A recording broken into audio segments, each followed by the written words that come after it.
when the avoidant finally recognizes your value and chooses to show up differently, when they return with genuine commitment to change after you've walked away or created distance, your instinct might be to welcome them back immediately, grateful that they've finally seen what they had and are willing to fight for it.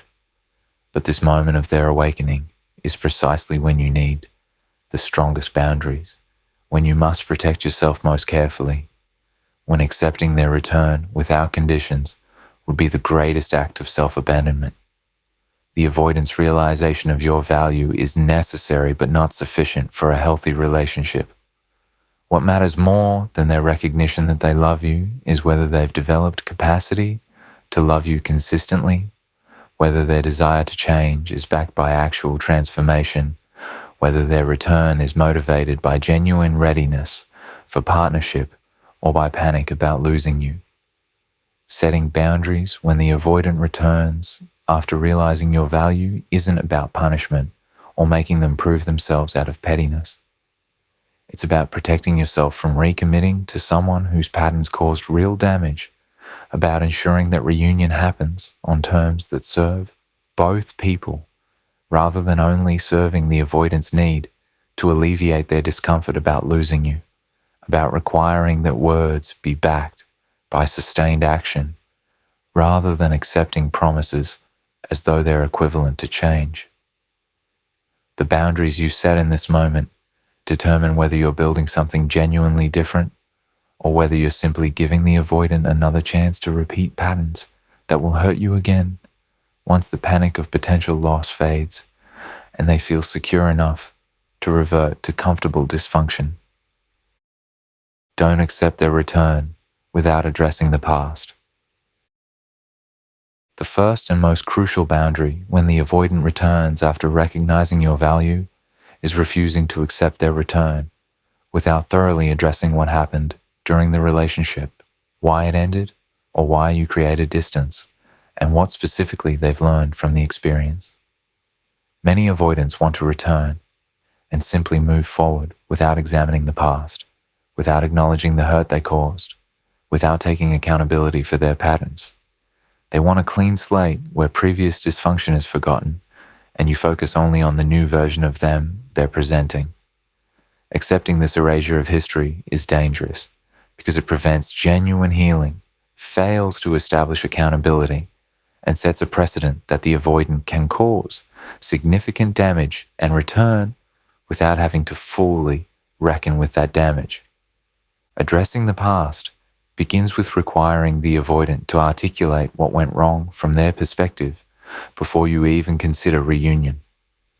They need to demonstrate understanding of their patterns, awareness of how those patterns impacted you, and insight into what drove their behavior.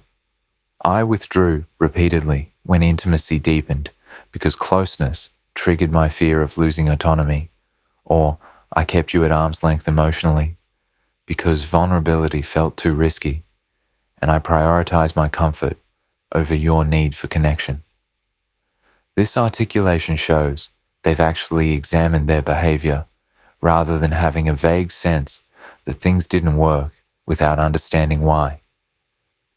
Without this specific understanding, they're likely to repeat the same patterns because they haven't identified what needs to change.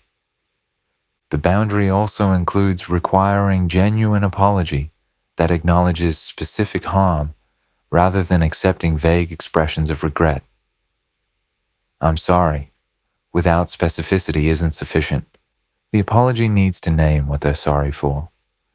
I'm sorry for disappearing for weeks at a time without explanation, leaving you anxious and confused about where you stood. I'm sorry for dismissing your needs as too much when they were actually normal relationship requirements. I'm sorry for making you feel like you had to suppress yourself to keep me comfortable. This specific acknowledgement demonstrates that they understand the impact of their behavior on you, rather than offering blanket apology that could mean anything or nothing. Addressing the past includes the avoidant taking full accountability without deflecting blame onto you or onto circumstances. They can't say, I withdrew because you were being too demanding, or I wasn't available because work was stressful. They need to own that their patterns were their responsibility, regardless of context. I withdrew because of my own attachment wounds and fear of intimacy. The problem wasn't your behavior. It was my inability to handle normal relationship closeness. This ownership removes the dynamic where you're somehow complicit in their dysfunction, where your needs contributed to their patterns, where you need to change to prevent their withdrawal. It establishes clearly that their patterns are theirs to address. The boundary also requires the avoidant to acknowledge the full extent of damage their patterns caused, rather than minimizing or downplaying the impact. They need to recognize that their behavior didn't just cause temporary hurt, it created lasting damage to trust, to your sense of security, to your willingness to be vulnerable. I understand that my inconsistency created anxiety that probably affects how you'll experience our relationship going forward. I understand that rebuilding trust will take sustained effort, not just words. I understand that you have every reason to be cautious about letting me back in. This acknowledgement of lasting impact demonstrates realistic understanding rather than naive belief that their return erases all previous pain. Addressing the past includes discussing what the avoidant has learned from the relationship ending or from the distance you created. What insights have they gained? What patterns have they recognized? What have they done during the separation to address their wounds? I've been in therapy working on my avoidant attachment. I've realized that my need for extreme independence was actually fear of dependency disguised as healthy autonomy. I've learned that I sabotage relationships right when they're getting good because intimacy triggers my panic. This demonstration of learning and growth shows they've used the separation productively, rather than simply missing you and deciding to try again without changing anything fundamental. The boundary also involves you expressing the full truth of your experience without minimizing to make the conversation easier. Don't downplay how much their patterns hurt you. Don't soften the impact to protect their feelings. Don't accept their return without them hearing clearly what it was like to be in relationship with their dysfunction. Your withdrawal made me feel worthless. Your inconsistency created constant anxiety. Your emotional unavailability left me lonely despite being in a relationship. Your patterns damaged my trust, not just in you, but in my own judgment. This honesty ensures the avoidant understands the full weight of what reunion requires them to repair. Addressing the past thoroughly before accepting the avoidant's return ensures that reunion is built on truth rather than on avoidance of difficult reality. It establishes that their patterns had real consequences, that your hurt is valid and significant, that moving forward requires genuine reckoning with what happened rather than pretending it didn't or wasn't that bad.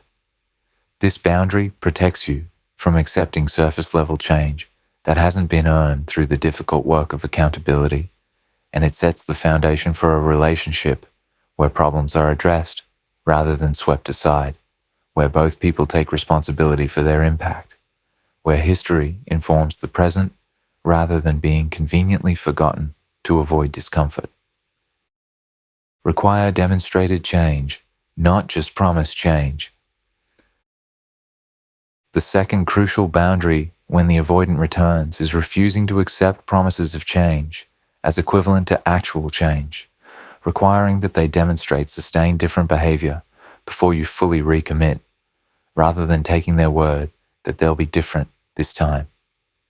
Avoidants are often good at recognizing what they need to change and articulating commitment to doing so, especially when facing the loss of something they value. But recognition and commitment don't constitute change. They're prerequisites for change, first steps in a long process, necessary but far from sufficient.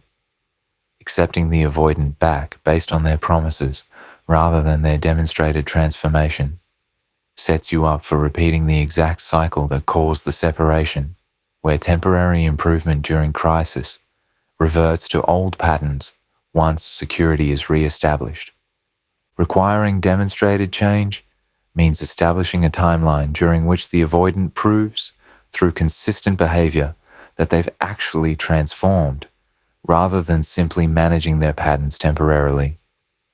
I need to see sustained change over at least 3 to 6 months before I'll fully recommit to this relationship. During that time, I need to see you consistently demonstrating the behaviors you've promised. Regular communication, emotional availability, following through on commitments, staying present during difficulty. This timeline ensures you're not accepting the honeymoon phase of their return as evidence of lasting change. You're requiring that new behaviors persist long enough to become patterns rather than performances.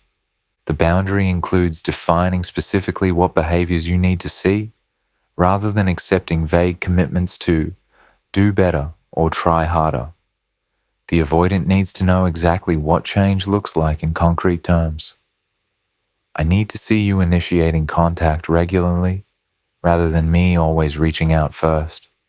I need to see you staying present during difficult conversations, rather than shutting down. I need to see you integrating me into your life by including me in plans with friends and family. I need to see you following through when you commit to plans, rather than canceling last minute.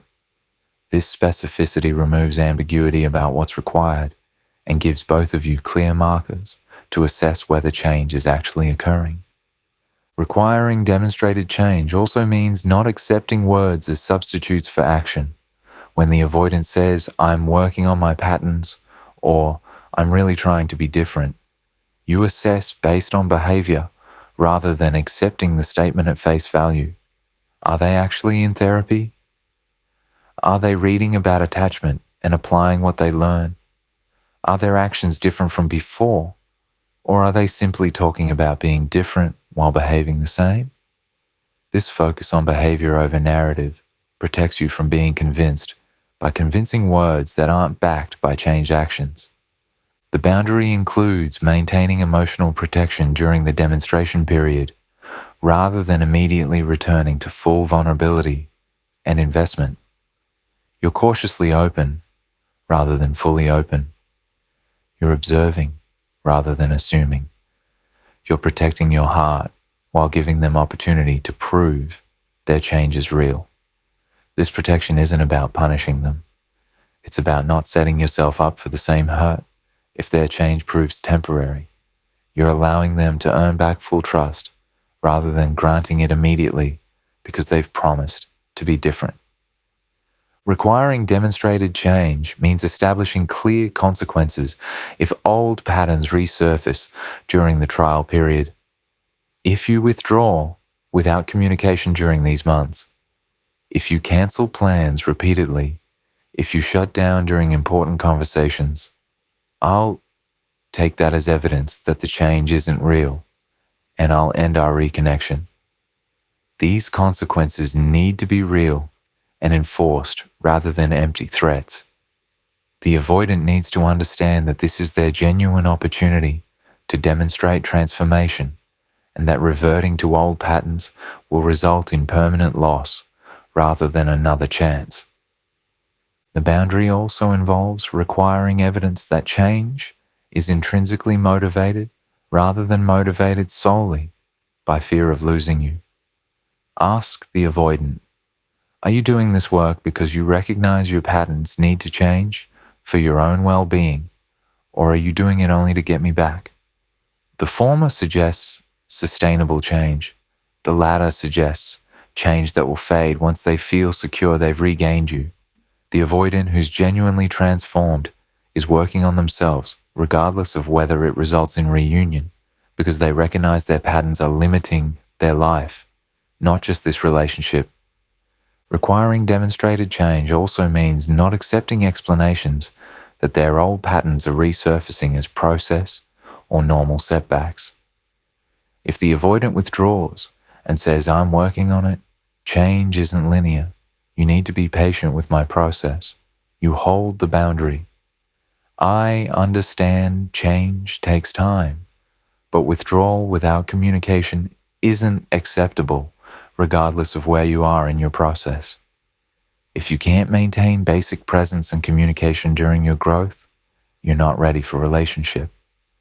This boundary ensures they understand that being in process doesn't exempt them from meeting minimum requirements for partnership. The boundary of requiring demonstrated change rather than promised change protects you from the cycle where the avoidant makes temporary improvements, motivated by panic about losing you. You recommit based on those improvements, and then they gradually revert to old patterns once they feel secure. By requiring sustained demonstration of change before full recommitment, you ensure that if reunion happens, it's built on actual transformation rather than on hope that promises will translate into reality. This boundary respects both your need for evidence before risking hurt again and the avoidant's opportunity to prove that their recognition of your value has translated into genuine capacity to love you in the consistent, present, emotionally available ways that healthy partnership requires. Establish clear expectations for sustained consistency. The third essential boundary when the avoidant returns is establishing crystal clear expectations for sustained consistency moving forward and making explicit that inconsistency, regardless of reason, will result in immediate consequences rather than extended patience while they work on it. The avoidant's core struggle is consistency. They can show up beautifully in moments, but struggle to maintain that presence over time, cycling between engagement and withdrawal in ways that create perpetual instability. If reunion is going to work, the avoidant must understand that consistency is non-negotiable, that the hot and cold pattern that characterized the previous relationship is not acceptable going forward, and that you will protect yourself from that pattern rather than enduring it indefinitely while hoping it improves. Establishing these expectations begins with defining what consistency means in concrete, measurable terms, rather than leaving it as an abstract concept the avoidant can interpret loosely. Consistency means contact at least every other day, even if it's brief. Consistency means following through on plans we make without last-minute cancellations, except in genuine emergencies. Consistency means emotional presence during conversations rather than shutting down when topics become difficult. Consistency means including me in your weekly life rather than disappearing for days and then reappearing expecting to pick up where we left off. These specific definitions remove ambiguity and give the avoidant clear targets to meet rather than vague aspirations they can claim to be working toward while behavior remains unchanged. The boundary also includes establishing what inconsistency will cost the avoidant rather than leaving consequences undefined. If you go days without contact without explanation, I won't be available when you resurface. If you cancel plans repeatedly, I'll stop making plans with you. If you withdraw emotionally during important conversations, I'll end the conversation and we'll revisit whether you're ready for relationship at all. These consequences need to be proportionate, clearly communicated, and consistently enforced. The avoidant can't claim they didn't know inconsistency mattered if you've made consequences explicit, and you can't claim to have boundaries if you state consequences but never implement them. Establishing expectations for consistency also means refusing to accept excuses for inconsistency regardless of how reasonable those excuses sound. Work stress, family obligations, personal struggles. These are normal life circumstances that people in healthy relationships navigate without becoming completely unavailable to their partners. I understand you're stressed at work, but that doesn't mean you can't send a brief text letting me know you're thinking of me. I understand you're dealing with family issues, but you can still communicate about your availability rather than just disappearing. This boundary removes the avoidant's ability to use life circumstances as justification for their patterns, requiring them to maintain basic relationship functioning even during difficulty. The boundary includes establishing that consistency is measured over time rather than in isolated moments. A week of great connection doesn't erase 3 weeks of withdrawal that preceded it. A month of consistency doesn't mean you trust that consistency will continue if it's followed by 2 weeks of distance. You're assessing patterns across months, looking for sustained reliability rather than being impressed by temporary good behavior. I need to see this consistency maintained not just for a few weeks, but across seasons, across stress periods, across the normal ups and downs of life. I'm looking for consistency to become your baseline rather than your exception. Establishing expectations for consistency also means making clear that you're not interested in being in relationship with potential or with the person they are during their best moments. You need relationship with who they are on average, who they are during stress, who they are when things aren't exciting or new. I don't want to be in relationship with the version of you that shows up when you're panicked about losing me or when things are easy. I need you to be consistent through ordinary days, through conflict, through boredom, through the times when connection requires effort rather than flowing naturally.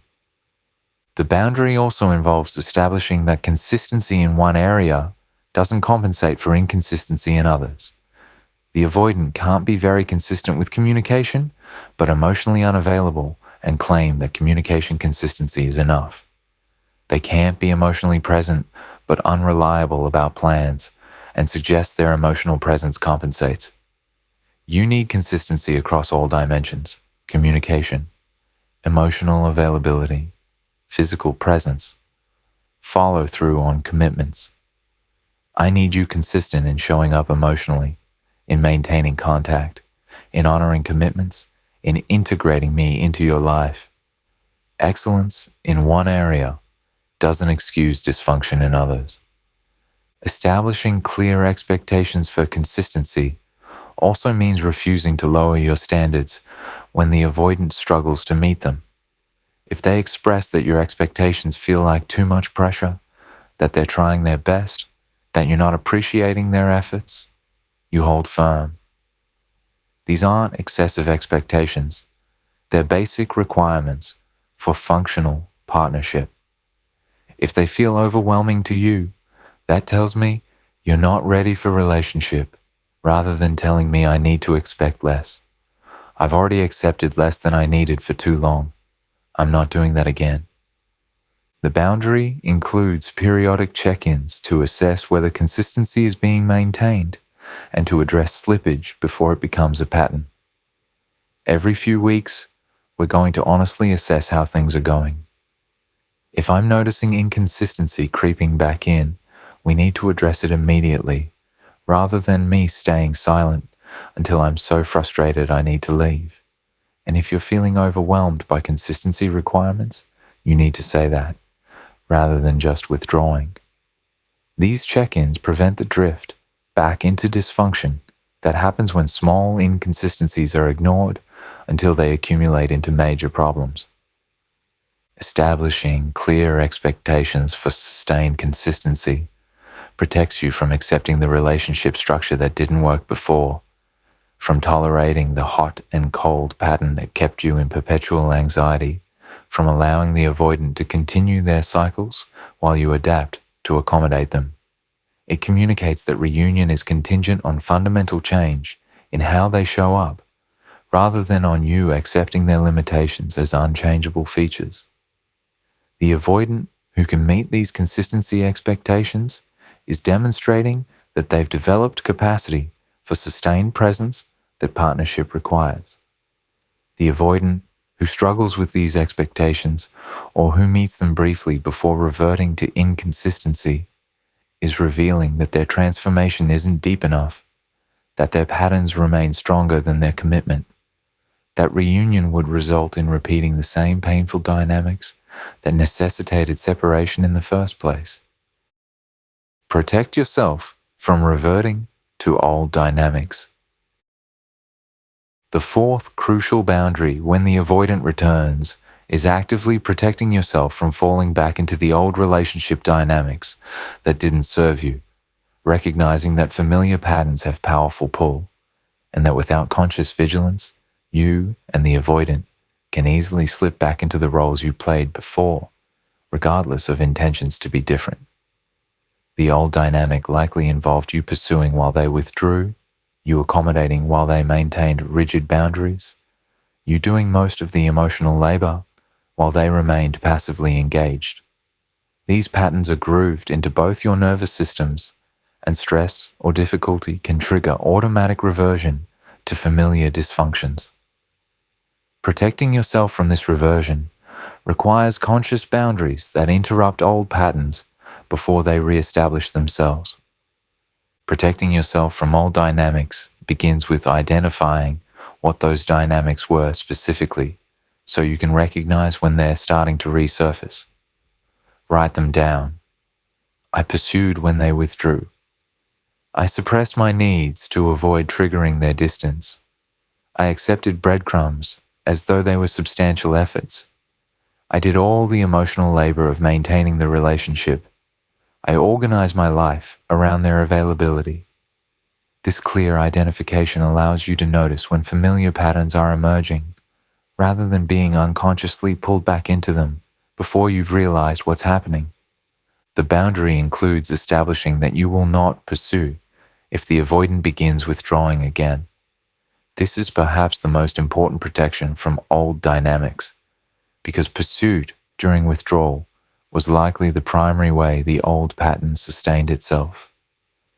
If you start becoming distant, I won't chase you. I'll notice it, I'll name it once, and then I'll create my own distance to protect myself. It's your responsibility to maintain presence, not my responsibility to constantly pull you back into engagement. This boundary removes your participation from the pursuit-distance cycle that kept the dysfunctional dynamic operating. Protecting yourself from old dynamics also means refusing to suppress your needs to avoid triggering the avoidance discomfort. In the old relationship, you likely learned to minimize what you needed, to ask for less, to make yourself smaller to accommodate their limitations. The boundary going forward: I'm going to express my needs clearly and directly. If those needs trigger your withdrawal, that's information that you're not ready for relationship, not information that I should need less. This boundary ensures you remain authentic rather than contorting yourself to maintain peace at the cost of your well-being. The boundary includes refusing to accept breadcrumbs as adequate effort.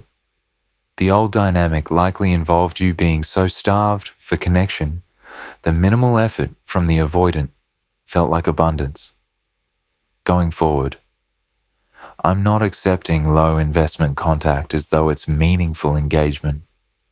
A vague text after days of silence isn't enough. Last-minute plans aren't sufficient.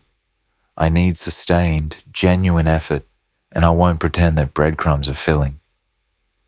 This boundary protects you from the gratitude for scraps that kept you accepting less than you needed. Protecting yourself from old dynamics also means maintaining your own life and independence, even as you reconnect, rather than organizing everything around the avoidance availability like you did before. I'm keeping my commitments to friends, my hobbies, my personal goals. I'm not clearing my schedule hoping you'll be available. I'm not putting my life on hold, waiting to see if you'll show up. This boundary prevents you from returning to the suspended existence where your life revolved around someone who wasn't reliably present. The boundary includes insisting on shared emotional labor rather than carrying the full burden of relationship maintenance yourself. I'm not going to be the only one initiating difficult conversations, planning our time together, checking in on the relationship's health, or working to maintain connection. That work needs to be shared, and if I notice I'm doing it all again, I'll address it immediately. This boundary prevents the exhausting dynamic where you do all the work while the avoidant passively receives the benefits of your effort without contributing reciprocally. Protecting yourself from old dynamics also means not accepting the avoidant's defensive responses to your boundaries or needs. In the old relationship, when you expressed hurt or established boundaries, the avoidant likely became defensive, blamed you for being too sensitive, or suggested you were creating problems. Going forward, when I express a concern or set a boundary, I need you to receive it without defensiveness. If your first response is to explain why I'm wrong to feel hurt or to suggest I'm being demanding, we have a problem. I'm not going back to the dynamic where I can't speak up without you making me the problem. The boundary includes being willing to create immediate distance if you notice old patterns resurging rather than hoping they'll correct themselves if you stay engaged. If I see you withdrawing, if I notice myself pursuing, if I find myself suppressing needs or accepting breadcrumbs, I'm going to create space immediately to protect myself rather than continuing to engage hoping things will improve. I'm not willing to spend months in familiar dysfunction before addressing it. Protecting yourself from old dynamics also means regular self-check-ins to assess honestly how you're feeling and functioning in the relationship, rather than getting so absorbed that you lose perspective. Weekly or bi-weekly, ask yourself, am I happy? Am I anxious? Am I suppressing myself? Is this relationship enhancing my life or detracting from it? Am I accepting treatment I said I wouldn't accept again? This regular assessment catches drift back into dysfunction early, rather than discovering months later that you've recreated the exact relationship structure you left. The boundary of protecting yourself from old dynamics recognizes that good intentions aren't sufficient to create different outcomes, that patterns have momentum that pulls people back into familiar roles, even when those roles don't serve them, that consciousness and vigilance are required to create genuinely new relationship structure. By establishing these protective boundaries, you ensure that reunion happens on new terms rather than simply reactivating old patterns with temporary surface changes that fade under stress. You're requiring not just that the avoidant show up differently, but that you show up differently too, refusing to play the roles that enabled their dysfunction, maintaining yourself rather than losing yourself, choosing your well-being over the familiar comfort of patterns that feel like relationship, even when they're actually slow motion destruction of your sense of self and your capacity for joy within partnership. Maintain your independence even as you reconnect. The fifth and final boundary when the avoidant returns, after recognizing your value, is maintaining the independence, self-sufficiency, and full life you built during separation, rather than abandoning those achievements to reorganize your life around the avoidant's presence.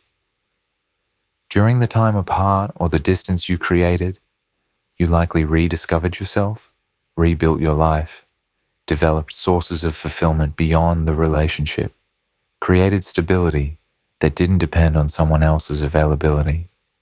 This independence is precious and it's protective. It's what allowed you to survive the separation, and it's what makes you attractive to the avoidant now.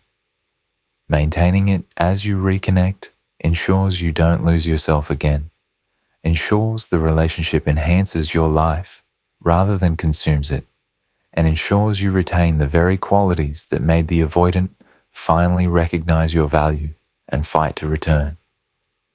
Maintaining independence begins with refusing to immediately reorganize your schedule around the avoidance availability. You've built routines, commitments, and patterns that work for you. Don't abandon them just because the avoidant is back. I have plans with friends on Thursday that I'm keeping. I have my workout schedule that's non-negotiable. I have commitments I'm not canceling to accommodate you. This maintenance of your structure communicates that your life has its own integrity that continues whether the avoidant participates or not, and it prevents the dynamic where your life collapses around theirs, leaving you with nothing if they withdraw again.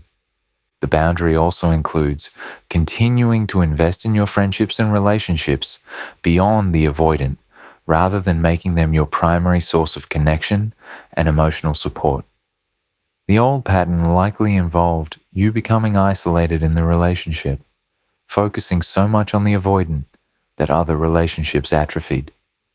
Going forward, I'm maintaining my close friendships. I'm continuing to invest time and energy in relationships beyond us. I'm not making you my only source of emotional connection. This diversification protects you from becoming dependent on the avoidant for all your relational needs and ensures you have support systems if the relationship doesn't work. Maintaining independence also means continuing to pursue your personal goals and interests with the same commitment you had during separation. I'm still working on my career goals. I'm still pursuing my hobbies. I'm still developing myself personally. The relationship doesn't become my primary project.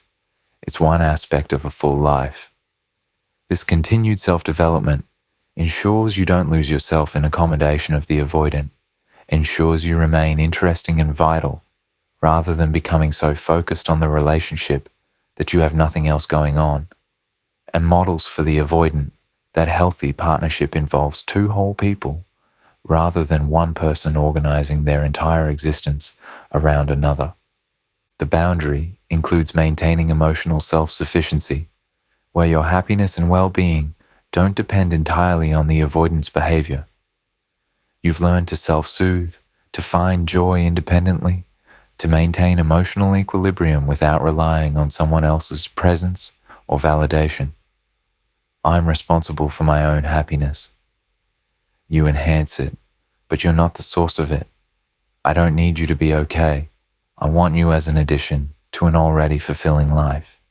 This emotional independence prevents you from becoming the anxious, dependent partner whose mood rises and falls with the avoidance availability. Maintaining independence also means keeping your own living space if you had separate spaces, not rushing to move in together just because you're reconnecting. I'm keeping my apartment. If we get to a place where moving in together makes sense, we can discuss it, but I'm not giving up my independent living situation immediately. This maintenance of separate space provides literal independence that allows both people breathing room and prevents the intensity that can trigger the avoidance claustrophobia about commitment. The boundary includes making independent decisions about your life without requiring the avoidance approval or input on everything. You maintain decision-making autonomy during separation. Keep it during reconnection. I'm going to take that job opportunity. I'm going to visit my family for the holidays. I'm going to pursue that training program. You inform the avoidant of your decisions and consider their input, but you don't need their permission or blessing to live your life. This autonomy ensures you don't revert to asking permission or organizing your choices entirely around their preferences and availability. Maintaining independence also means continuing therapy or personal development work you began during separation, rather than assuming the avoidance return, means you no longer need support. I'm continuing my therapy. I'm still doing the work on my own attachment patterns and patterns that led me to accept less than I needed. Your return doesn't mean I stop working on myself. This continued investment in your own growth ensures you maintain the insights and boundaries you developed and prevents regression to old patterns. The boundary includes maintaining the standards and boundaries you established during separation, rather than relaxing them because you're relieved the avoidant came back. The boundaries I set about what I need from partnership still stand. The standards I established about how I deserve to be treated haven't changed. Your return doesn't mean I accept less than what I determined I need during the time we were apart. This maintenance of standards ensures your boundaries were genuine rather than performative, that they exist to protect you rather than to manipulate the avoidant into returning.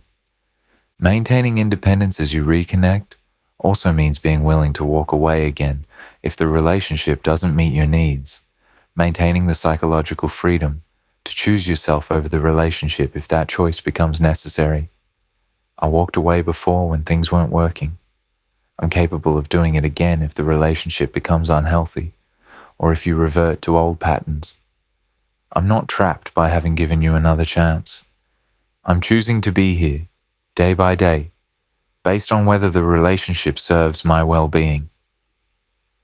The boundary of maintaining independence, even as you reconnect, protects you from the most common mistake people make when an avoidant returns, collapsing back into complete focus on the relationship and the avoidant, abandoning the self-sufficiency and fulfillment they built during separation in their relief, and hope that this time will be different. By maintaining your independence, you ensure that whether the relationship works or doesn't, you remain whole rather than lost in it. You demonstrate to the avoidant that you're someone with a full life who's choosing to include them rather than someone who needs them to be complete. And perhaps most importantly, you maintain the very qualities: independence, self-sufficiency, emotional stability, full engagement with life, that made the avoidant finally recognize your value and decide you were worth the discomfort of addressing their patterns. The avoidant who fell in love with the independent, fulfilled version of you that existed during separation doesn't get the dependent, life organized around them version from the old relationship. They get you as you've become, whole, boundaried, clear about what you need, willing to walk away if those needs aren't met, committed to maintaining yourself regardless of whether they can show up consistently enough to deserve continued access to the life you've built.